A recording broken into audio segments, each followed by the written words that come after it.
ಇನ್ನು ಚನ್ನಪಟ್ಟಣ ಉಪಚುನಾವಣೆಯ ಕಾವು ದಿನದಿಂದ ದಿನಕ್ಕೆ ಹೆಚ್ಚಳವಾಗ್ತಾ ಇದೆ. ಈ ನಡುವೆ ಅಭ್ಯರ್ಥಿಗಳ ಆಯ್ಕೆಯ ಕಗ್ಗಂಟು ಕೇಂದ್ರ ಸಚಿವ ಎಚ್.ಡಿ. ಕುಮಾರಸ್ವಾಮಿ ಅವರನ್ನ ಕಾಡ್ತಾ ಇದೆ. ಯಾರನ್ನ ಅಭ್ಯರ್ಥಿಯಾಗಿ ಕಣಕ್ಕೆ ಇಳಿಸಬೇಕು ಅನ್ನುವಂತಹ ಗೊಂದಲ ಇದೀಗ ಎಚ್.ಡಿ. ಕುಮಾರಸ್ವಾಮಿ ಅವರನ್ನ ಆವರಿಸಿಕೊಳ್ತಾ ಇದೆ. ಟಿಕೆಟ್ ನನಗೇ ಬೇಕು ಅಂತ ಬಿಜೆಪಿಯ ಸಿಪಿ ಯೋಗೇಶ್ವರ್ ಹಠ ಹಿಡಿದು ಕೂತಿದ್ದಾರೆ. ಮೈತ್ರಿ ಪಕ್ಷ ದೋಸ್ತಿ ಪಕ್ಷವನ್ನ ಯಾವುದೇ ಕಾರಣಕ್ಕೂ ಕೂಡ ಕಡೆಗಣಿಸೋದಕ್ಕಾಗಲ್ಲ. ಯಾಕಂದರೆ ಲೋಕಸಭೆಗೆ ಟಿಕೆಟ್ ಕೊಟ್ಟು ಅದೇ ರೀತಿಯಾಗಿ ಲೋಕಸಭೆಯಲ್ಲಿ ಗೆದ್ದ ಬಳಿಕ ಕೇಂದ್ರ ಸಚಿವ ಸ್ಥಾನವನ್ನು ಕೂಡ ಕೊಟ್ಟಾಗಿದೆ. ಹೀಗಾಗಿ ಸಿಪಿ ಯೋಗೇಶ್ವರ್ ಅವರನ್ನು ಅಲ್ಲಗಳೆಯೋದಕ್ಕಾಗಲ್ಲ. ಯಾವುದೇ ಕಾರಣಕ್ಕೂ ಕೂಡ ಟಿಕೆಟ್ಗೆ ಅಡ್ಡಿಪಡಿಸೋದಕ್ಕೂ ಕೂಡ ಆಗಲ್ಲ. ಹೀಗಾಗಿ ಸಿಪಿ ಯೋಗೇಶ್ವರ್ ನುಂಗಲಾರದ ಬಿಸಿ ತುಪ್ಪವಾಗಿ ಪರಿಣಮಿಸ್ತಾ ಇದ್ದಾರೆ. ಯಾಕಂದರೆ ಟಿಕೆಟ್ ನನಗೆ ಬೇಕೇ ಬೇಕು, ಒಂದು ವೇಳೆ ಟಿಕೆಟ್ ಸಿಗದೇ ಇದ್ದರೆ ನಾನು ಪಕ್ಷೇತರವಾಗಿ ಸ್ಪರ್ಧೆ ಮಾಡ್ತೀನಿ ಎನ್ನುವಂತಹ ಸಂದೇಶವನ್ನು ಕೂಡ ಸಿಪಿ ಯೋಗೇಶ್ವರ್ ಕೊಟ್ಟಿದ್ದಾರೆ. ಇತ್ತ ತಮ್ಮ ಭದ್ರಕೋಟೆಯನ್ನು ಬಿಟ್ಕೊಡಬಾರದು ಅಂತ JDS ಕಾರ್ಯಕರ್ತರು ಕೂಡ ಸಾಕಷ್ಟು ಒತ್ತಾಯ ಮಾಡ್ತಾ ಇದ್ದಾರೆ. ಯಾರ್ಯಾರು ಪಕ್ಷದಲ್ಲಿ ಕಾರ್ಯಕರ್ತರಿದ್ದಾರೆ, ಅದೇ ರೀತಿಯಾಗಿ ಪಕ್ಷದ ಮುಖಂಡರಿದ್ದಾರೆ. ಇದು ನಮ್ಮ ಭದ್ರಕೋಟೆ. ಹೀಗಾಗಿ ಯಾವುದೇ ಕಾರಣಕ್ಕೂ ಕೂಡ ಚನ್ನಪಟ್ಟಣವನ್ನು ಬಿಜೆಪಿಗೆ ಬಿಟ್ಕೊಡಬಾರದು ಅಂತ ಕಾರ್ಯಕರ್ತರು ಒತ್ತಡವನ್ನು ಹೇರ್ತಾ ಇದ್ದಾರೆ. ನಮ್ಮ ಪಕ್ಷದವರೇ ಅಭ್ಯರ್ಥಿಯಾಗಲಿ, ಯಾರನ್ನ ನೀವು ಅಭ್ಯರ್ಥಿ ಮಾಡ್ತೀರಾ ಗೊತ್ತಿಲ್ಲ.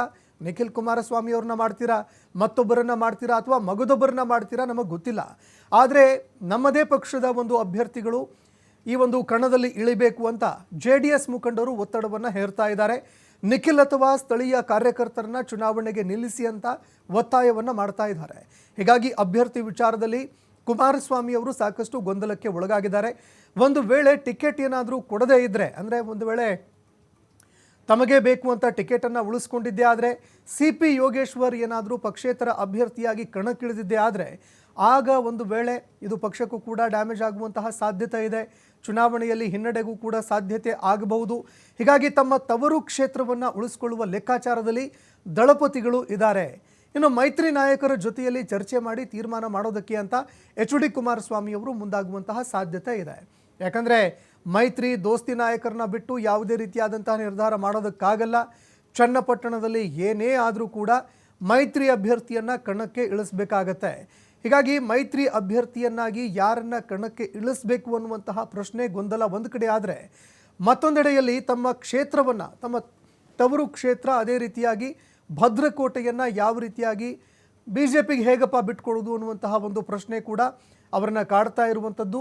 ಇತ್ತ ಪಕ್ಷದ ಕಾರ್ಯಕರ್ತರು, ಅದೇ ರೀತಿಯಾಗಿ ಪಕ್ಷದ ಮುಖಂಡರು ಕೂಡ ಕುಮಾರಸ್ವಾಮಿ ಅವರ ಮೇಲೆ ಸಾಕಷ್ಟು ಒತ್ತಡವನ್ನು ಹೇರ್ತಾ ಇದ್ದಾರೆ.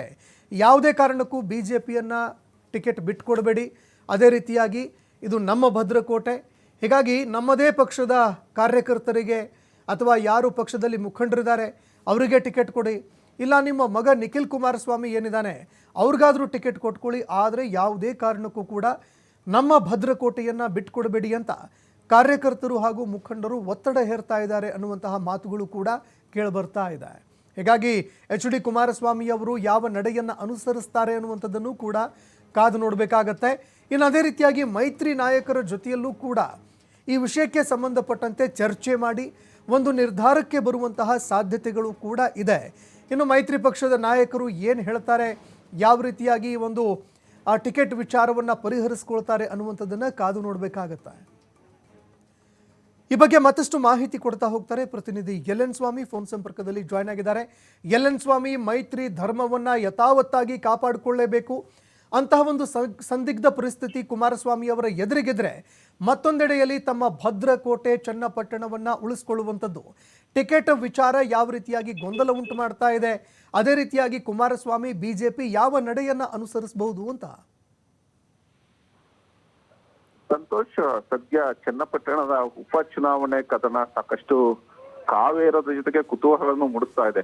ಒಂದು ಕಡೆ ಅಭ್ಯರ್ಥಿಯನ್ನ ಯಾರಿಗೆ ಟಿಕೆಟ್ ಕೊಡಬೇಕು, ಅಭ್ಯರ್ಥಿಯನ್ನ ಯಾರನ್ನ ಮಾಡಬೇಕು ಅನ್ನೋದು ಸದ್ಯ ಈಗ ಇರುವಂತಹ ಒಂದು ಗೊಂದಲ ಹಾಗೂ ಟೆನ್ಷನ್ ಅಂತಾನೂ ಕೂಡ ಹೇಳ್ಬೋದು.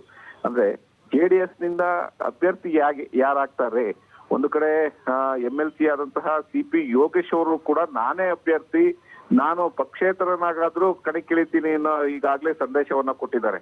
ಹಾಗಾಗಿ ಯಾರನ್ನ ಅಭ್ಯರ್ಥಿಯನ್ನಾಗಿ ಕಣಕ್ಕಿಳಿಸ್ಬೇಕು ಅನ್ನೋ ಒಂದಷ್ಟು ಗೊಂದಲಗಳು ಪಕ್ಷದಲ್ಲಿ ಸಹಜವಾಗಿ ಮೂಡಿರುವಂತದ್ದು. ಯಾಕೆಂದ್ರೆ ಒಂದು ಕಡೆ ಕಾಂಗ್ರೆಸ್ ವಲಯದಲ್ಲೂ ಸಾಕಷ್ಟು ತಯಾರಿ ಆಗ್ತಾ ಇದೆ, ಚನ್ನಪಟ್ಟಣ ಕ್ಷೇತ್ರವನ್ನ ನಾವು ಈ ಬಾರಿ ವಶಪಡಿಸಲೇಬೇಕು ಅಂತ.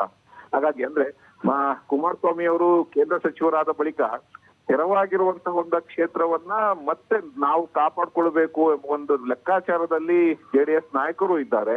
ಅದೇ ರೀತಿ ಈ ಬಾರಿ ಲೋಕಸಭೆ ಚುನಾವಣೆಯಲ್ಲಿ ಆದಂತಹ ಸೋಲಿಗೆ ತಿರುಗೇಟು ಕೊಡಬೇಕು ಅನ್ನೋ ಲೆಕ್ಕಾಚಾರದಲ್ಲಿ ಚನ್ನಪಟ್ಟಣ ಕ್ಷೇತ್ರವನ್ನ ವಶಪಡಿಸಿಕೊಂಡು ಆ ಮೂಲಕ ಜೆಡಿಎಸ್ ನಾಯಕರಿಗೆ ಅಂದ್ರೆ ಕುಮಾರಸ್ವಾಮಿ ಅವರಿಗೆ ಟಕ್ಕರ್ ಕೊಡಬೇಕು ಎಂಬ ಲೆಕ್ಕಾಚಾರದಿಂದ ಈಗಾಗಲೇ ಕಾಂಗ್ರೆಸ್ ನಾಯಕರು ಕೂಡ ಸಾಕಷ್ಟು ತಯಾರಿ ನಡೆಸಿದ್ದಾರೆ.